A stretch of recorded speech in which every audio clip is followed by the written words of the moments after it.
Hello, everyone, and welcome to the Doom Tomb Podcast. My name is Chris. I am your host, and today on the podcast, we have all of the members of the band Hexxus. Hexxus is a doomy sludge band based out of Birmingham, Alabama. This is a really interesting interview. I didn't think I was going to get them for the interview. It was towards the end of the night, but I am so glad I did.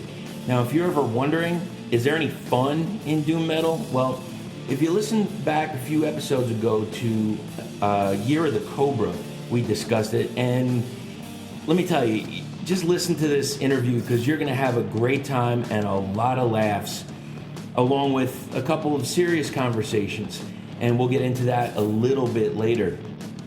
We talked about a whole bunch of stuff, whether it was country cooking, aliens, band underwear, and we went track by track off their latest release, hearing a lot of stories behind the songs, some really gut-wrenching stories. It is a really, really great interview, and this was towards the end of the Stoner Days Festival done at Texas Mist, put on by Gravitoid Presents.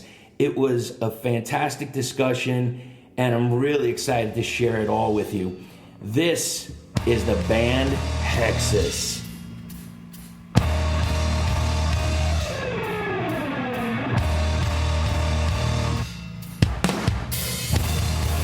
We are back again, South by Southwest, Texas Mist. We have the Stoner Days Fest, and we have the pleasure of talking with the band members from Hexxus. Gentlemen, can you please introduce yourselves? Hi, I'm Billy. I'm Matt. I was just saying earlier, well, first off, I don't know if anybody's heard the past podcast, but there's been planes going overhead, so we might just stop for a second and let the planes go overhead. We don't know yet. We might just talk right through it. Who knows? But either way, I was telling these guys that before I came out here, I was listening to their stuff on Bandcamp, just saying, doom as fuck, guys. That and you know what? Sometimes you hear it on on digital or what have you, and then when you see somebody live, you're like, I wish they would have pulled it off. And not only did you pull it off, but you pull it off aces. And plus, also, we have this gentleman coming in. This is the bass player, which fairly new to the scene. Would you like to say your name? Princess. And Princess Christian. You are just a very sweet man. And I got to tell you, brother, for what they've been telling me and how hard you worked for it, I love that set. That set was dynamic. It had more power, and for the love of God, I swore that you two guys were going to have a heart attack with the screaming and the growls that you perform. So let me ask you this. How did y'all get started together? It's my band at the time capsized. We were playing a good bit locally and some out-of-town stuff, and we ended up playing a house show in Tuscaloosa, Alabama. Right. With an airplane flying overhead. And it'll be up and out. You know, it's more people coming from South by Southwest. They got to get in as many as possible. We've got about one every 10 minutes, so go ahead. We played this house show in Tuscaloosa, Alabama with this band called Charnel Ground. Right. And I had no idea who they were. I just heard they were heavy. Right. And when they played before they were the band before us, and they absolutely blew my mind. I was enamored by them. They automatically became my favorite, local band. Right. And I befriended them and started hounding them to play shows with us whenever we could. Sure. And they actually played their last show with Capsized and just broke up. And when I found out they broke up, I started hounding them about jamming with me just to start a side project band.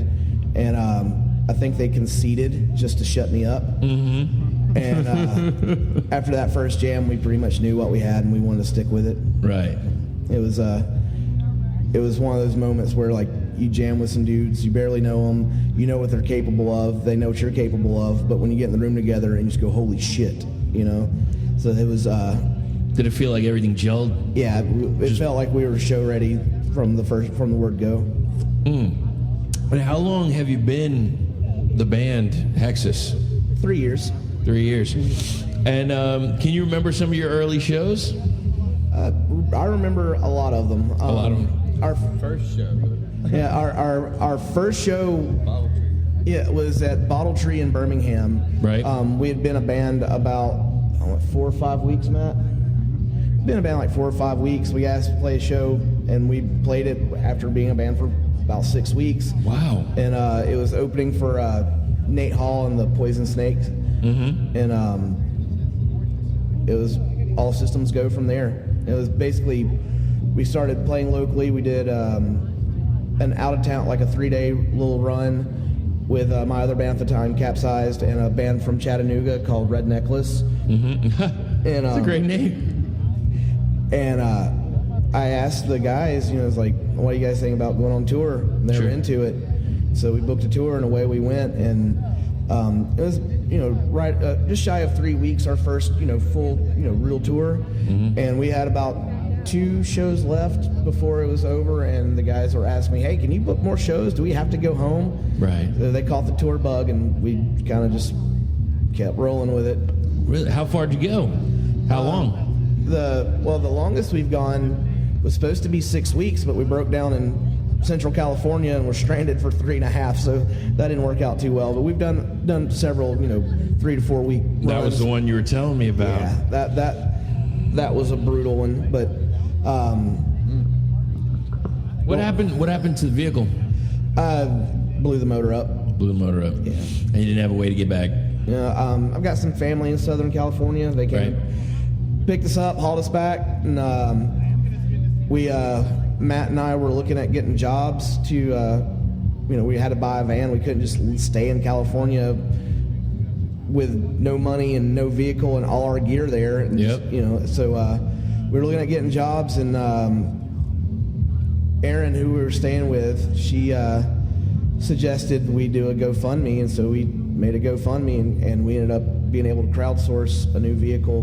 Wow, fantastic. It cost more to actually fix our van than it was to buy another van off Craigslist. So after a couple weeks, 3 weeks or so, we were on our way back home, and we had to cancel the entire thing. That shows the loyalty to the scene, and you must have been overwhelmed with it, and it was joyful tears. There was tears because we were fucking stranded. Yeah.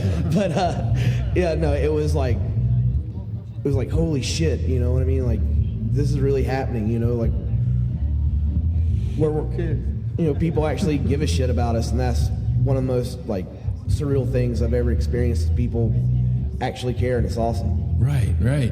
So, what do you think is in the future for 2018? I'm gonna be a daddy. Oh yeah, that's right. So when's the big day? Due June the 23rd. Maybe earlier though. I don't know. And do you know? Girl. Yeah. You must be excited. I gotta become a cop now. Is it your first? Yes. Yeah. Oh, so you must be overwhelmed. Oh my gosh, that must be so great. Well, congratulations, brother. Thank you. We're having a baby. That's about it. There you go. We've got some small runs coming up. We've got a week in April next month, just some Florida and Georgia dates with Hepatagua from Boston. Right. And then in May, we're going out for 10 days up and down the East Coast, basically going up to Boston and back. And then the rest of the summer is we're 2.5 songs deep into the next record, so we're going to be concentrating on writing, and we'll play some local shows if they're worth playing. But, it's mostly writing, and hopefully by fall ready to do demos. And then in September, we're going to do a week up to Virginia and back just to go play Shadow Woods Festival. Sure. And so 2 or 3 days up there, play Shadow Woods, do 2 or 3 shows back, and that'll probably be it as far as any kind of road work for the rest of the year. In 2019, when the next album's ready and Matt's, acclimated to being a dad, doesn't have just a brand new newborn anymore, we'll see how hard we can hit it and go again. There you go. So, Birmingham, right? From Birmingham, Alabama? I'm from Birmingham, and the other guys are from Coleman. Is that far, or is that close? I drive an hour to practice. Okay. So, would you say that your sound comes from Alabama? Like, there's Absolutely not. There's something that okay. Absolutely not. So, where are you getting this influence for this huge, thick doom sound? Some of it's just being experimental. We all have pretty different backgrounds as far as music goes. I've played in a lot of like slower, heavy bands. When we first started the band, when we first jammed, we didn't have the intention of having a genre or a sound like, let's start a doom band or anything like that. It's go in there, you know, between Charnel Brown and Capsize, like we already were used to playing detuned heavy stuff. Right. Just go in and see what happens, and it kind of just evolved, like, you know, super brutal heavy music, but with, you know, guitar harmonies and weird times changes and little nuanced stuff, you know, just kind of sound angry, but we're not. It sounds. We're not angry. It sounds heavy, just heavy. Musically, like Matt was saying about it sounding angry, like we get like, you guys are angry. It's like, no, those songs are about our friends and family and people that have died or suffered. Or we're going to get into that. It's all not hateful, you know. Okay, so. This last release, and let me see, Tunguska. Yes. Did I say it right? Correct. Where's the title from? The Tunguska event was a bolide exploded in Tunguska, Russia. It's a Siberian forest, and absolutely destroyed like hundreds and hundreds and hundreds of acres of land. Right. I want to say it was in like what, the early 1900s, like 1919 or something like that. I hate to throw it out there, but that and be incorrect. So just look up the Tunguska event if you're that interested. Okay. But it was a severe amount of damage done to a lot of land, and there's a lot of conspiracy theories on. It was an alien spaceship. There's a lot of radiation in the area. Really? Yeah. It caused a mass amount of damage, and there's no like crater from a meteor hitting or anything like that. Just there's no real explanation. They just said it's possibly a bolide, which is like a comet exploding in the atmosphere. So, on a few podcasts and different bands, they have discussed conspiracy theories and ideas of UFOs and aliens and etc.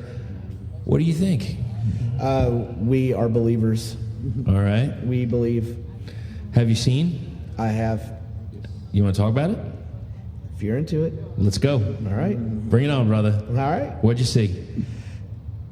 The first time, it's hard to explain. It literally was hovering, and it wasn't far. Like not even 100 feet above. Okay. That's close. But I was further back from. I wasn't directly under it. But I could just tell from the lay of the land how low it was. And then it took off at a speed that nothing should move that fast. At least not man-made. Did you hear sound with it? None. And then the second time... Now, that doesn't follow, because let me tell you something. We have stuff flying. I mean, I don't know how high it is up over our head. We could sure as hell hear it as those airplanes are going over, and you didn't hear anything to it. Not a sound. Lights? Yes. Colored? No. Kind of. The second one I saw had red lights. Red lights, okay. The first one I saw was more of the typical, like, UFO disc style. Sure. The second one, we were on our way back from... No, it was that Tennessee Sludge Fest in Murfreesboro. Right. And we were going down 65 southbound from... Essentially, Murfreesboro is right outside Nashville. From Nashville back home. Right. And it was more of a triangular shape. But it hovered and then sped off and instantly, like in a blink. And then my friend Donovan back home has footage of UFOs, the more triangular type, leaving a huge thunderstorm cloud that he took, and it was slowed down. And there is no machine that, at least public knowledge, moves that goddamn fast. Right. And the same question as the other. Did you hear? Was it loud? You didn't hear anything. No. I can't imagine what else that could be. Saw that on the interstate. Like, really? Just driving dumbfounded. We were looking up the entire time. Right. And then when it sped off, it was one of those moments of silence. What the fuck did we just see? Right. So yeah, we're all believers. And you were there as well? Absolutely. So what was your take on it? I thought that's the second time I've seen some crazy stuff like that, because I've seen something similar things in Vinemont, Alabama, which is near where I'm from. Right. Made it even more real, you know? Right. I mean, everybody knows, I think. Everybody sees, but nobody ever talks about it, you know? But right. Somebody's going to think I'm crazy and no. I was fucked up on drugs, you know? No, you know, there was a band, and more of, I don't even know what to call the style of band, but I saw this band a while ago, and they were called Oceano, and it was in Phoenix, and I was fairly new to the Arizona area, and he says, okay, everybody, who has ever heard of the Phoenix Lights? And a few people raise their hands. He says, who hasn't heard of the Phoenix Lights? And a couple more people. And he says, all you people that know about it, explain it to the other people. This is a song about the Phoenix Lights. And blah, blah, blah, blah. And I got to look it up, and there was something crazy going on in Phoenix a bunch of years ago. And a couple of, maybe about a month ago now, there was something that I was told was SpaceX, whatever that is going on. I'm not sure. And I know I was not the only person. There were so many people on social media that saw these lights. It looked like an end of times kind of thing in the air, and they were just kind of blaming it on a rocket. I don't know. I saw footage of it on YouTube. You saw that? Okay, it was like one space, and it was spread out. But that wasn't only in Arizona, it was in other states. Like, how can everybody see that? It was just such an unbelievable sight. And, you know, I mean, they explained it away, and I don't know whether to believe it or not. It's one of those things, like, you have to take everything you see on YouTube with a grain of salt, you know what I'm saying? But like, seeing it, you know, footage of it, because I don't know how they edit shit. I don't know anything about Photoshop or anything like that. But right. if that's a hoax, if somebody edited that and, you know, or produced that as a hoax, right, they did a damn fine job of it. Sure, absolutely. Thank you, sir. So if we can, let's go into this, and let's start with the song Andromeda. What can you tell me about this track? And I'd like you both get on mic so you can both have your input. You got to take a pee break or something? I have to go pee. You need to go pee while you want to pause it? No, you can go ahead. I'll be right back. I'll talk it. Okay. I got the talking. You go pee. You go make water. So Andromeda, the song itself, the lyrically, it's about my friend Swan. Right. She died in a house fire 2 years ago. Right. She was only 22 years old. Wow. And it was, you know, it saddened me. She was a sweet friend of mine. And so it was kind of a, you know, homage to her. Right. The lyrics are basically at the point of her passing. Right. And it's a pretty sad song, you know, but yeah, the way we approach it, it sounds kind of hateful, and it's totally not. That's what he was mentioning before. It's like, we might sound like we're angry and hateful, but look, I'm right in front of you and talking to you. I don't see it, and I don't, you know. So I actually use her name in some of the lyrics. I write in a lot of metaphors because I'm shy and I tend to hide behind that. Sure. But one of the lyrics is, with all the grace and beauty of the swan, she leaves her vessel behind.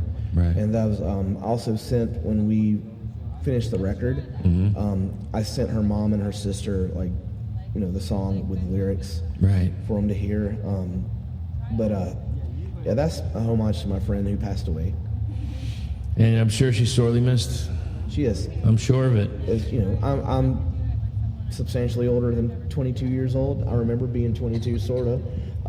Yeah, you know what? In a snap of the fingers, it's gone. And you know, there's a lot of tragedy in it. Like her mom quit trying to dig through the drywall to get into the room she was trapped in when she quit screaming, and she knew. Geez. And her mom, who ended up with 3rd-degree burns, all over her body, and she was in the hospital for quite a long time for smoke inhalation. Right.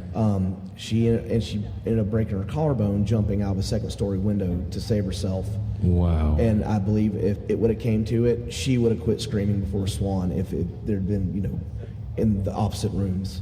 Right. She clawed to try to get to her and just couldn't. She was trapped. Whoa. So it's pretty dark. Did you both know her? He hadn't met her a couple times, but How did you feel when he had these lyrics, and he comes to you with this horror, horrible tragedy of a story, and you're going to put it to music? What is your take on it? Because I know his is obviously very emotional. What is your take on it? Like, do you get into that same space, or? Oh, absolutely. And basically, what I got out of it was the honor and privilege to do the vocals. Right. Do some of the vocals on it, because you can't replace losing somebody. So no. When somebody writes something like that, it's cool. It means a lot. Right. Absolutely. Well, guys, that was as a hard story, but I'm glad we're on mic to talk about it, because it doesn't matter whether it's depression or loss, or I mentioned in some other podcasts, it's like when people can talk about these things. I had a band recently, and they had some songs about depression, and this needs to be discussed. And we as much fun as we could have, we could have a beer together, we could chow together, whatever. There's a lot more to life, and a lot more that we have to feed through to get through our energy, to get through to if we're feeling down about something. And I think that music is one of the best ways to let it out. And we agree 100%. Yeah, absolutely.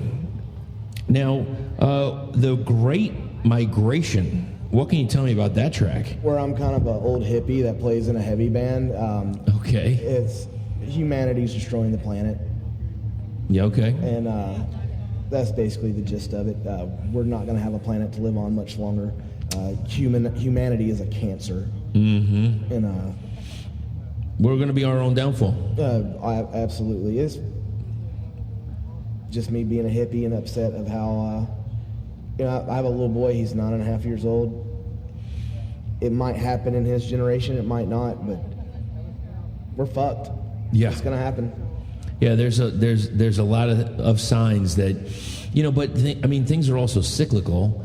There's been ice ages, there's been changes in eras of Precambrian or, I jokingly say the world needs an enema, and I'm waiting on the fucking comet to hit it. Can you give me a specific lyrics from the Great Migration that means something especially to you, like that resonate with you deeply? We haven't played that song in about 2 years, so I'm having to think about it. Okay. You want to go back to it? Give me a second. Okay. God damn it.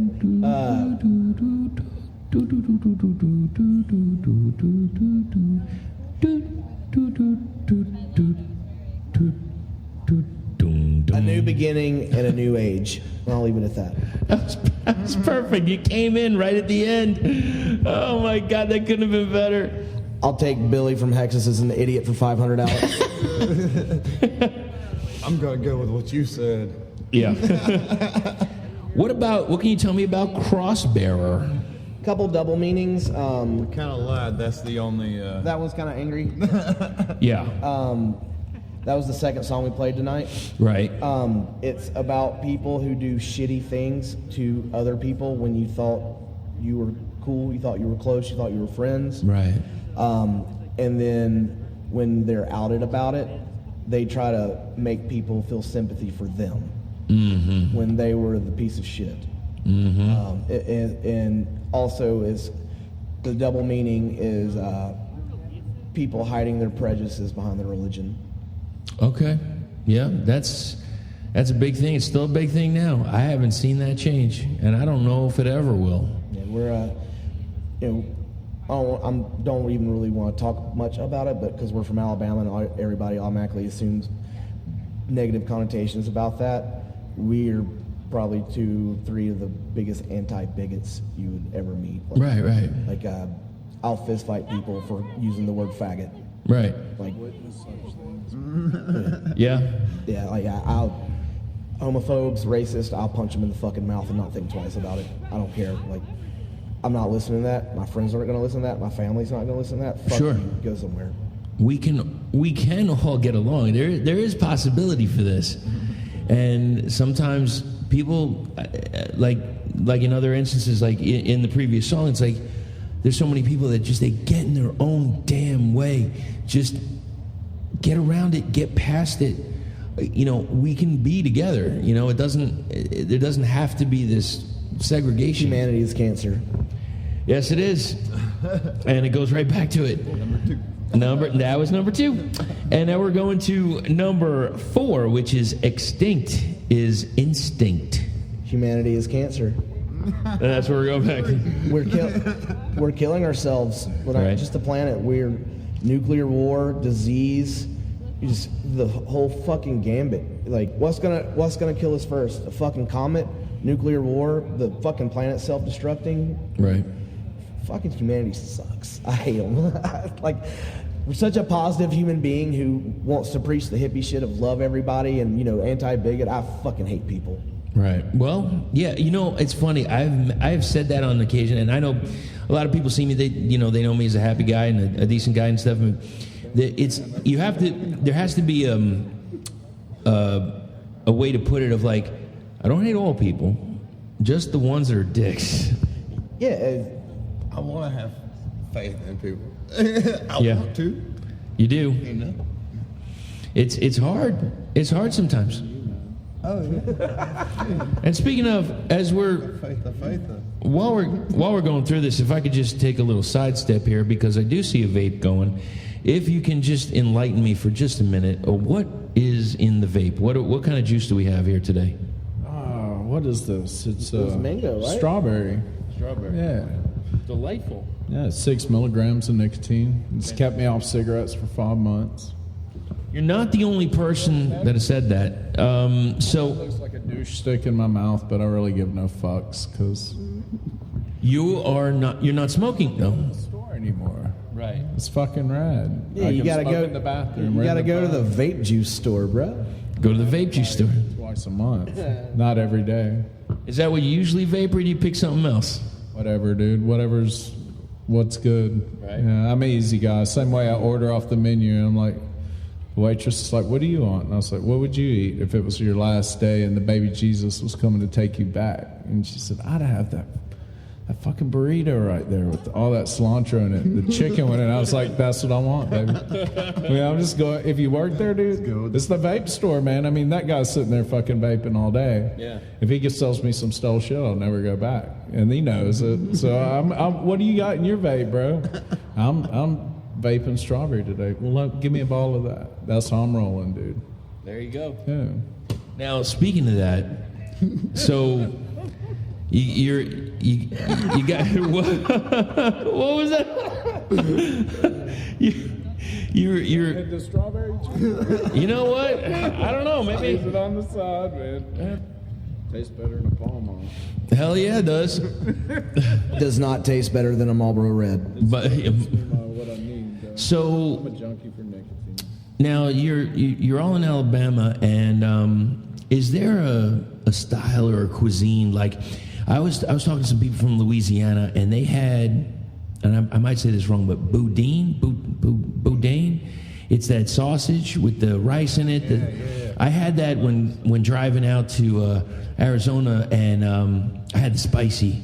It was delicious, fantastic. Now, is there any cuisine that's indicative of Alabama? Grits, man. Frog legs. Grits is where it's at, bro.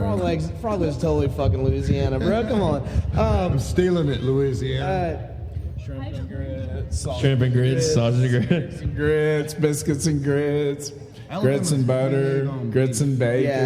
Yeah. Fucking grits, dude. Grits and bacon. Oh, that sounds good. Great jelly and some grits, and it's good, man. Bro, you going too far with that. Give me them yellow ones. You don't want the guy with the fucking pilgrim hat, Quaker, dude. Fuck that shit. You don't want that. You want some Mama's fucking yellow grits, cream up like mashed potatoes. You don't go to fucking Kroger and buy the fucking white dude grits with the fucking pilgrim hat and killed all the Indians. You don't want that shit, man. Get that shit Mama ground out in the shed. That's the fire, man. Okay, so just to be clear, so back in the movie My Cousin Vinny, they talked about instant grits, and is that true that no self-respecting Southerner would ever make instant grits? That is false because we all eat instant grits. We just lie about it. Right. Wheat, I don't eat. And so if I'm gonna eat anything like quick, it's cream of wheat, man. With the guy on there, with the giant chef hat. Yeah, the chef hat. Yeah, sure. That dude, yeah. Got grits, no man. They can't have the one with the white man. Whatever. I'll have whatever the hell they serve at Waffle House and Cracker Barrel. I like the yellows, man. The creamy, a lot of butter and cheese, and then vegetables. What the fuck ever. I can make it. You know how people like, I got some pasta, I'll put whatever on it. Even when I was like young and poor as fuck, and you take the ramen, you squirt ketchup on it because you got 80 cents and you got to eat dinner, and you're looking down, it's like, well, I got 3 jalapenos, some ketchup, and some ramen noodles, shrimp flavored. What you gonna do? You're gonna squirt the ketchup on there, throw the jalapenos, eat that shit, man. Grits are the same way, and I'm like the wizard Gandalf and shit. Like, fucking, I'm ancient. I walk with Christ and shit, and I can lay down some yellow grits. You put some.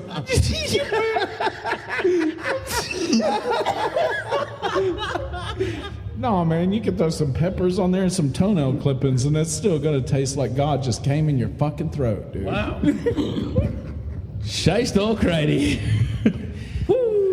From the guy that doesn't want to tug, all of a sudden, somebody comes alive. So, all right. So, as we were saying, is there... Jeez. Was there any... Dude, I got to get a high five on that one, man. Brother, that was righteous. So, is there anything else besides grits that you miss in Alabama? Soul food. Soul food's king. And is that like what, like fried okra and Fried okra, turnip greens. turnip greens? You know, any kind of greens cooked with big fat ham hocks in it. Hot sauce. Hot sauce. Hot sauce. What's your hot sauce of choice? All right, so I'm gonna go first. In that jar. All right. That red sauce in that jar with no label on it. That's where it's at, yeah. What is that? I made that a few years ago. That's You made hot sauce? No, that's what she would say to you when you know it's Mama. the fire. When Mama says, I made that a few years ago, that's what you drink. It don't matter whose Mama. It can be Billy's Mama, Matt's Mama, your Mama.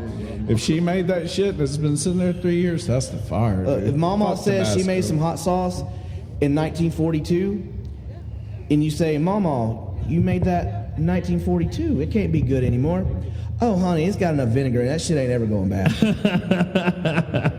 Mama's hot sauce will outlive humanity. So here's the question: can we put hot sauce in grits? Fuck yeah. Yeah.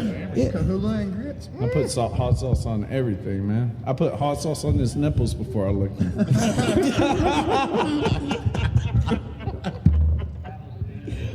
Oh, God damn. Well, as they say, welcome.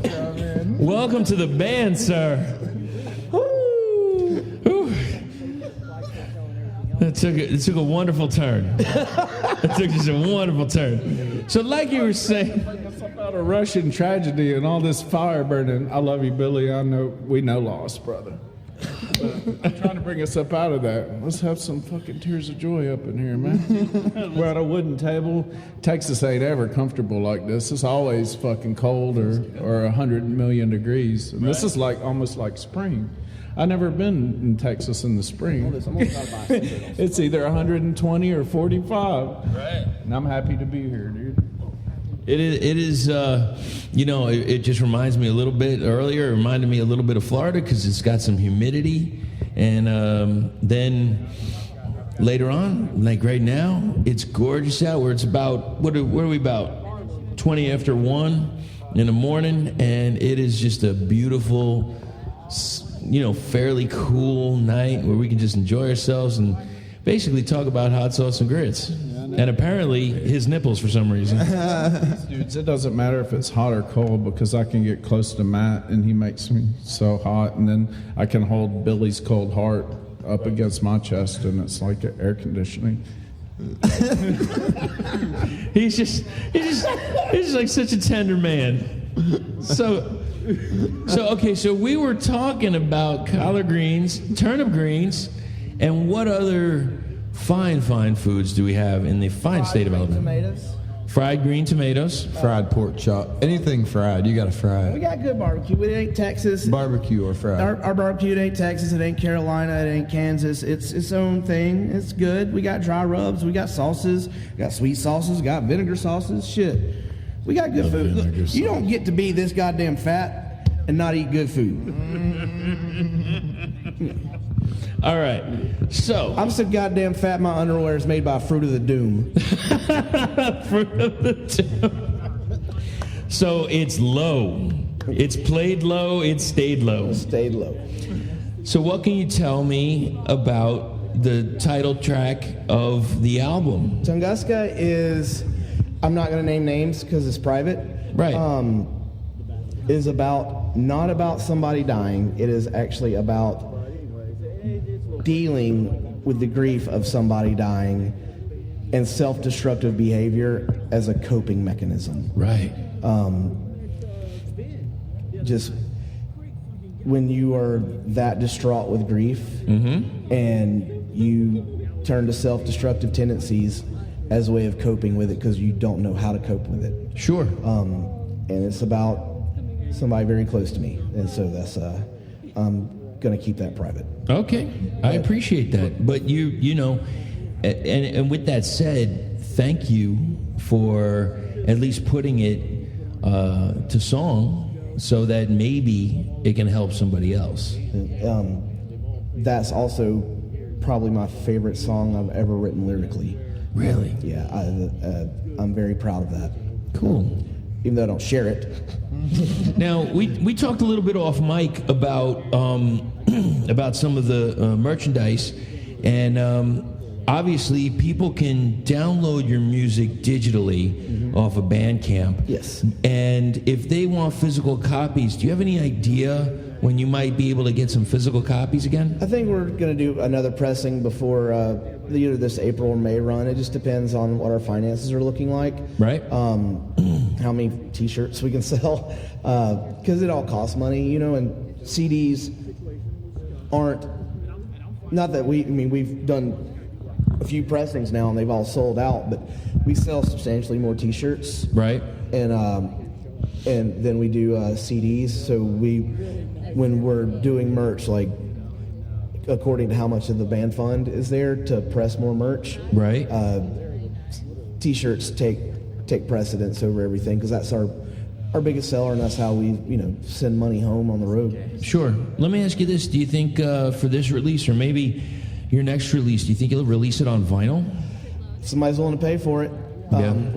The next release, as of right now, is not going to be released until somebody's willing to pay for it, or because we're not doing a full normal record like we did with Tunguska, which was fully self-financed by the band. Both the band fund and our personal monies paid for it. We're going to do a demo and shop it and not release it. There you go. Maybe release a song on Bandcamp, but not for sale. You can only stream it. Right. To keep relevant, but we'd like somebody. We're blue collar dudes. You know what I mean? We're all construction guys. We got families and kids and bills and all that, and we're not loaded with money. You know what I mean? That shit costs a lot of money. We don't have daddy's credit cards. Exactly. So when you did this release, this was all DIY? All DIY. Did you have an engineer or producer? Yeah, we Matt Whitson. He's a former bandmate and of mine, and he's recorded several of my projects, and he knows what I personally like in production, and he knows heavy music very well. Right. And he was the guy for the job. And so we went with him. We ended up going through because he doesn't have his own studio. Sure. So we ended up renting from 3 different places and having him, engineer it. And we did 4 weekend sessions and then a partial Saturday to go and finish up a couple vocal tracks and final mix down. Right. And then Frank Heath back home, he's getting back into engineering now because he's awesome, but he had retired for a while from it to focus on his graphics career. But he came out of retirement to master it for us, and he did a fantastic job as well. Absolutely. So, excuse me. Your merchandise, this, especially the T-shirts, the illustrations, and etc. Yes. I saw one that was kind of funny, and we know what that is. We'll talk about it. But who's doing the designs for the merch? Fellow back home, old friend of Leo. Of all of ours, especially them because they're all from the same area. Right. Leo, Jason Leonard. His name of this company is Wiretap Arts. Okay. He just started asking if he could just do some designs for us, and sure, bro, knock it out. And everything he does is like gold. Like that one design you're speaking of, that's going to be a very limited run. He sent me that design as a joke. Haha, look what I did. And what does it say? It says "Raise Hell, Praise Dale" and has a very famous, very dead NASCAR champion on it. You can't forget him. Number 3 in our hearts always. Watch out for that wall. Them left turns are hell. Yes, they are. But he sent me that as a joke. Look what I designed. Ha ha ha. And I responded with, "If enough people pre-order them, we're pressing them." He's like, "You're full of shit." I said, "Watch me." Now, to talk a little bit about being on stage, you guys have a loud presence, and it's hard to say. I don't even know how to say it, but it's just huge.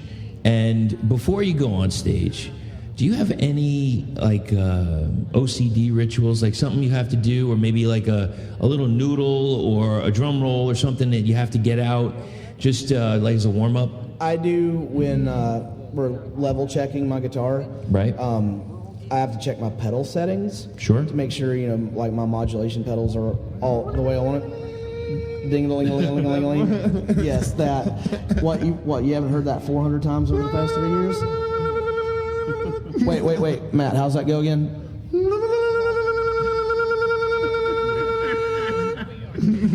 Yeah, I have my little things just to check.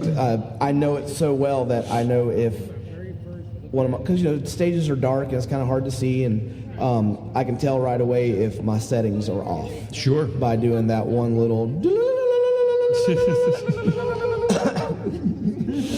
All right. And there's certain chords I like to play when I'm level checking to make sure like my distortion pedals, my EQ and stuff are all where I want them to be. Right. I'm very nitpicky about that to the point of OCD. There you go. And do either of you have any warm-ups or any rituals before you go on stage? PP. Stretch. I make him lick my belly button and then blow on it to cool my whole body. Oh. And then when it cools my body, sometimes I burn incense. And then when I burn the incense, sometimes I squeeze my titties. This guy's like the fucking quiet storm over here. Oh, you have no idea.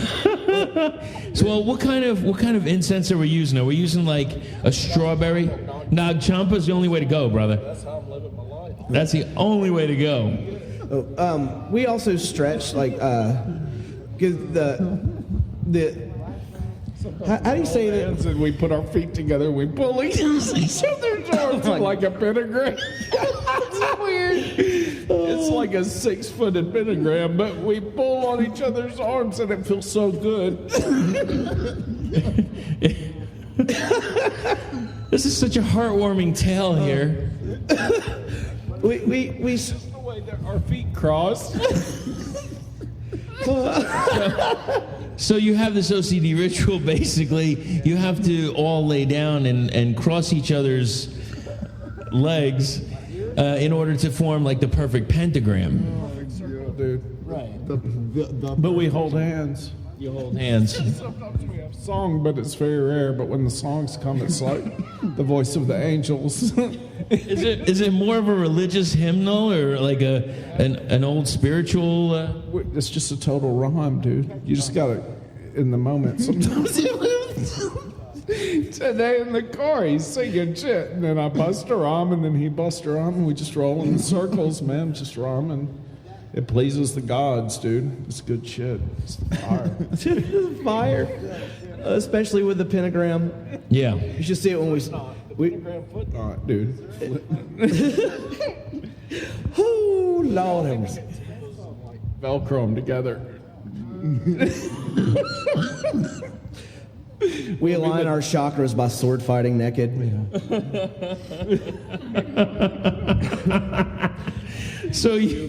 So now you all have to drive back to Alabama with this guy. No, we just have to drop him off in Dallas. Oh, okay, beautiful. But he's coming to Alabama next weekend to practice for a tour. All right. This was kind of a... So he was already, we already had set up with him to do the next couple of tours because our bass player, Justin, couldn't make it. Right. His work schedule. Well, he asked if he, need us to do South by Southwest, and we were like, no, Justin, he's going to do that. Well, some personal family emergency stuff kind of came up last minute, and I hit Christian up, and I was like, hey, dude, you want to play South by Southwest? And he said, sure. So we came to Dallas a couple of days before South by Southwest to practice with him. We had, 3-4 times to run through the set on yesterday, and then twice today, and then he said, if I suck, I'm sorry, and he came down here and he played it better than I did. And he destroyed it, and that's a testament to what an amazing player you are. Kudos to you. If you could stand up and take a bow, please. There you go. Beautiful. That was very nice. No bat wing. No. Well, it's not really humid enough right now for that. He's got some pretty stretchy balls, though. Really? Well, congratulations, my friend. They call him Christian the Elastic Nuts Man. The Elastic Nuts Man. He likes them salty. Rubber nuts. I got them salty nuts last night, dude. I did, dude. I fought for them motherfuckers. Salty nuts. So we're talking about this heavy music.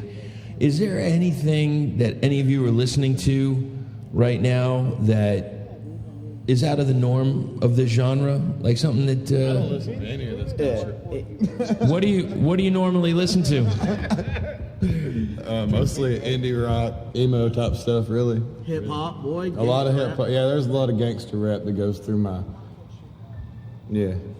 And who are you thinking of right now? Like who's a hip hop artist that you're really liking right now? Joyner Lucas is killing it.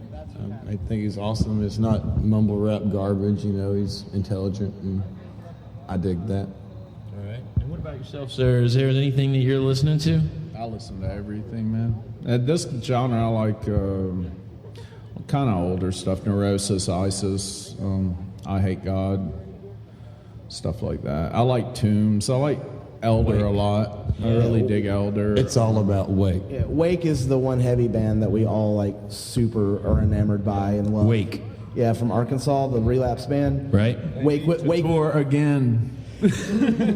Christopher Terry. Come out. Jeff. Time to play. If y'all are listening, tour.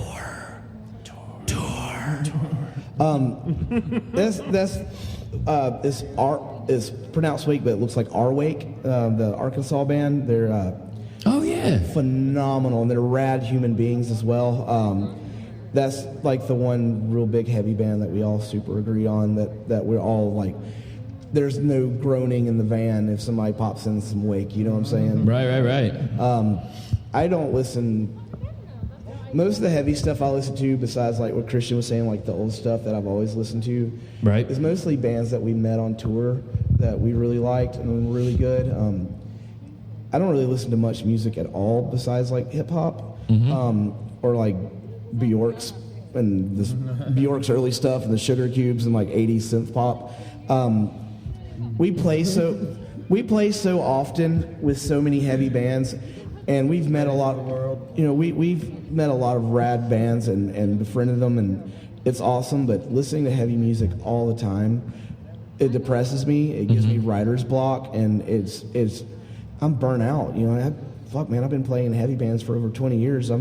There's only so many, you know, detuned, you know, pentatonic blues fucking riffs I can listen to without wanting to, you know, shove rusty fish hooks into my eyeballs and twist till I can't feel pain anymore. Sometimes you need a tiny dancer in your life, too. Yeah. Sometimes you need a piano, man. Hey, sometimes you gotta fucking just do the Humpty dance. Or even a Rocket Man. You know, Rocket Man might do some justice. Hey, on the way to Dallas, I think on the way to Dallas, Matt and I listened to Tupac for at least a solid hour. Really? Yeah, I'm totally fine with that. You know, like I don't know. It is what it is. Yeah, and I'm not trying to like shit on heavy bands or anything. Support your local scenes, support touring bands, support heavy bands. But I suffer from burnout, But yeah, you know, sometimes when you are one of those bands, it's hard to listen to the other bands because you might pick up a little something and somebody's gonna, like, I heard this story a while ago where I think it was Axl Rose, and he said something like, I just created like one of the most amazing compositions. It's better than Zeppelin. And then somebody else in the band listened to it and says, no, that is Zeppelin. That's exactly Zeppelin. You're doing the exact riffs, the exact song. He's like, oh shit, it's too much. You hear that in a lot of people's music. There was, I won't say a name, but I was watching somebody today, and I was like, that's a Clutch riff. I mean, I knew it because I'm a Clutch fan, and I've heard it, and I was like, no, no, no, no, no. Sounded like, what's that one? Dodge Swinger 1973. You know the one? Galaxy 500, and it was like, don, don, don, don. I'm like, yeah, you hear it. Right. I mean, but I'm sure I play a million fucking licks from everybody I listen to since puberty. And it just kind of comes to the ear, oh, this will sound good there. Why does it sound good there? Because you listened to it 20 years ago, or you heard it in your sister's room, and you're like, what is that beat? I mean, there's only so many notes and so many scales. You're going to cross paths. It's inevitable. So, guys, I first off, I want to thank you for giving me plenty of your time. I was really excited to see you guys live, and I got a chance, and now I got a chance to actually know what you're about, and it's completely different than on stage. Let me tell you, brother. I think I don't remember if I was talking with you earlier off microphone or if I was talking with Damon, the promoter of this event. But I told him, it's like, you know, for the seriousness of the music and the lyrical content and how we present, how we play it, we are just some goofy dudes. Like, we're goofy dudes. We're fucking dorks with funny senses of humor. Yeah. We're fat Southern clowns. Except for Matt. So to end, I was like, you should have seen us at the hotel tonight. And the guy was sitting there he's like, what are you out here for? It's like, we're playing a metal show around the corner. I was like, he's like, do y'all want, he was telling me, I was telling him I was going to throw midgets off the balcony. It's crazy shit. Dude, I was like, when can we bring the farm animals in? So we're only bringing geese and goats, dude. Christian's got a guy painting over at his house. Right. And I've been messing with the guy since I met him. Sure. Asking him if he was into ICP, whoop whoop, or if he was the singer of Power Man 5000 and shit like that. Just like, because he's out there painting his house while we're in the garage making this hellacious racket. You know what I mean? Oh my God. 20 dBs blowing out of there. Like, dude's like, what do you guys sound like? It's like kind of like heavy metal mixed with like Insane Clown Posse. Whoop, whoop. So with that, I have to ask you one final question that the previous band asked you, and then while I'm doing that, if you can think of a question to ask the next band, I would love that. Right. Theirs was a fairly simple question. It was, where is your favorite place to play, town, city, venue? Oh, God, dude. Can I name multiple? Go ahead. Give some shout-outs. Outland Bar in Springfield, Missouri. Vino's in fucking Little Rock, Arkansas is our home away from home. Really? Vino's is so awesome. The Arkansas heavy scene, Two big ass. like in Little Rock. Yeah, they feed you beer. They feed you pizza and beer, and they pay you well, and the shows fucking rule. Like Vino's in Little Rock, Arkansas is People are beautiful there. fucking too. rad. They're just really kind people. Even though we end up playing at various places, and it's really not because of Meat Locker in the end.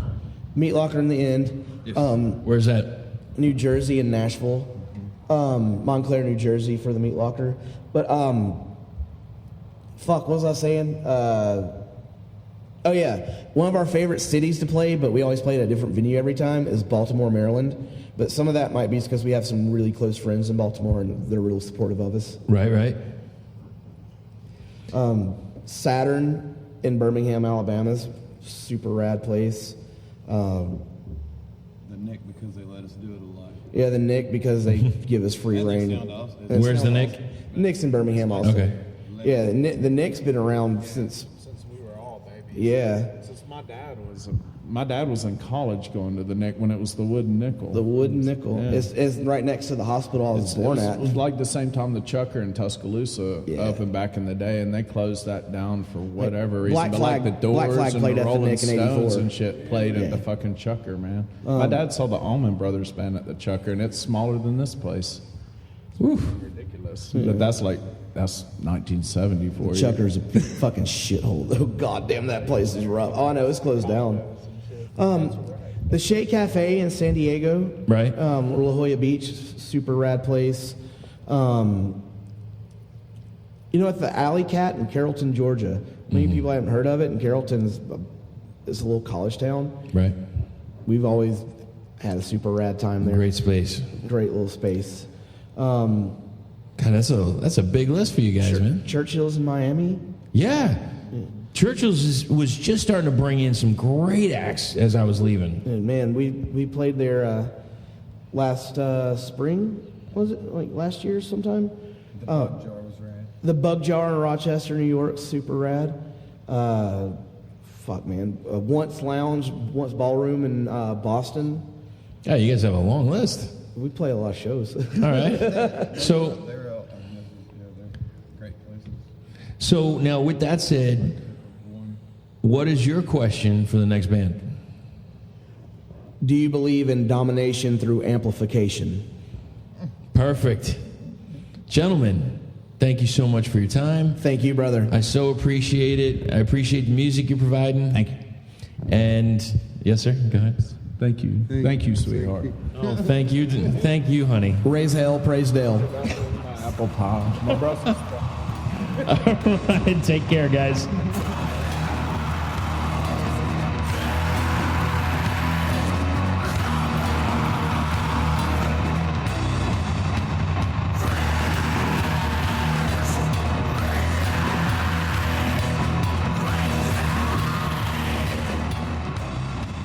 I want to give a big thanks to all the guys in Hexxus for giving me their time. Loved the interview. We ran the gambit of emotions. I hope you enjoyed it as much as I did.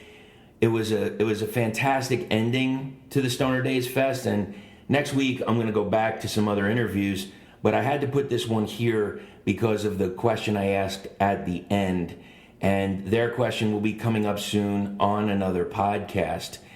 And, on a side note, I was at a show recently and I had some of the band members doing some mic stuff, some IDs for the podcast and etc.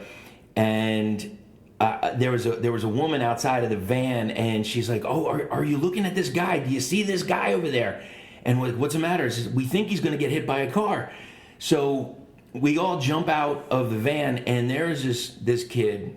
I don't actually know how old he was. He was probably in his 30s or something. And he was trying to walk across the street. And I saw him throughout the show, and I saw him drinking excessively throughout the show. And at one point, this woman told me a story where he was grabbing money to get to buy some merch, and he pulled on his shorts too much, and his shorts fell to his ankles, and he just kind of fell over.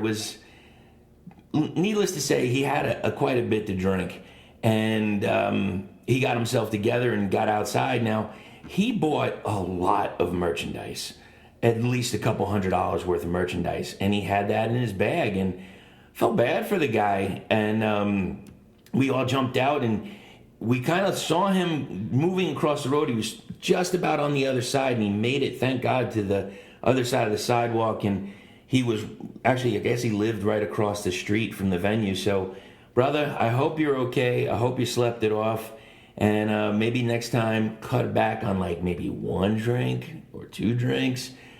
He got polluted. So anyway, the reason I was telling you that is I jumped out of the van, and in the interim, I left one of my microphones on their bus van. And thankfully enough, the members of Black Pussy, Dustin especially, will send me my microphone back. I really appreciate that.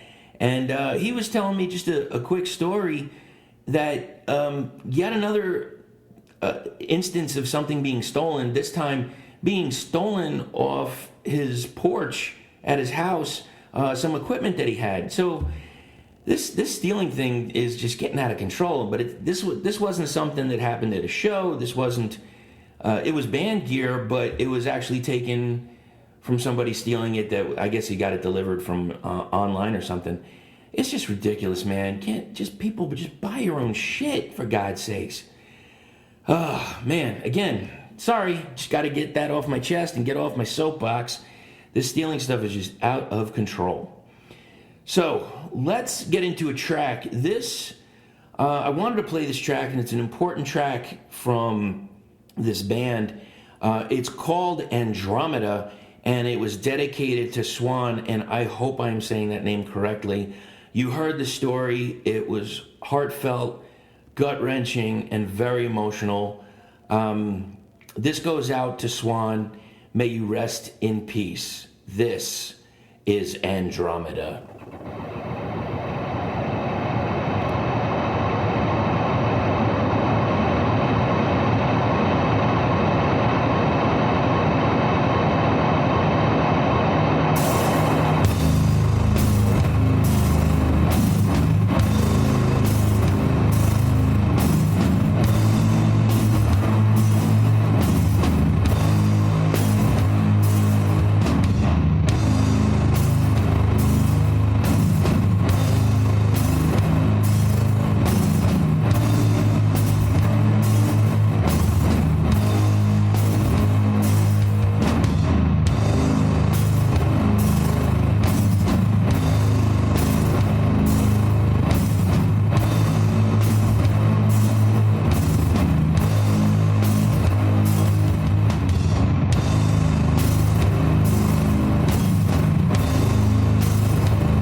Next up is the band Hashteroid. They are based out of Vancouver, British Columbia, and they bring like this kind of stoner, punky doom.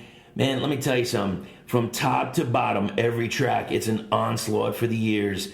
They just bring the fucking thunder. And I'm always a fan of some psychedelic stuff, some stoner stuff, a little sludginess, slower, more droney style.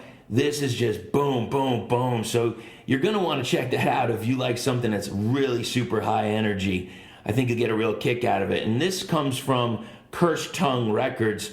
Big shout out to Niels. They've got a few other releases coming up soon. And check out the latest from Baracho. It just crushes.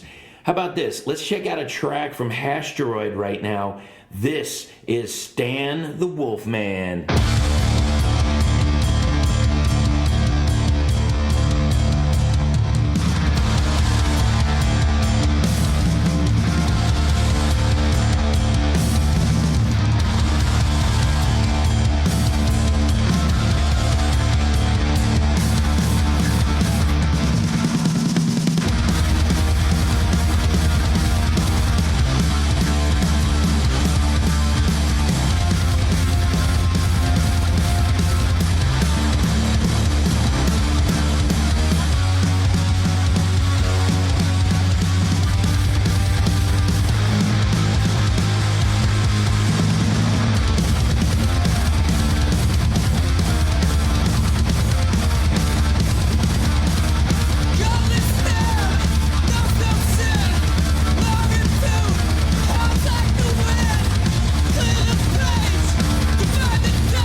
Thanks everyone for sticking around towards the end. We really appreciate it.